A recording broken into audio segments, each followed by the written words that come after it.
Hello friends, in this video I'm going to show you how you can hyperlink your LinkedIn profile and make your resume look more professional. First open your resume.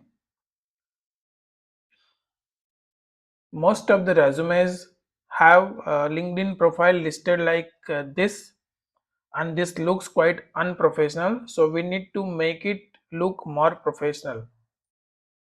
Just write LinkedIn here by removing the full LinkedIn link.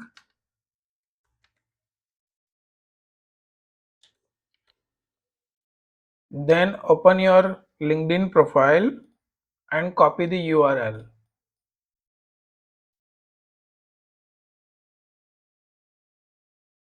Then in your resume on the LinkedIn word, just right click on that and click on link and paste the link here.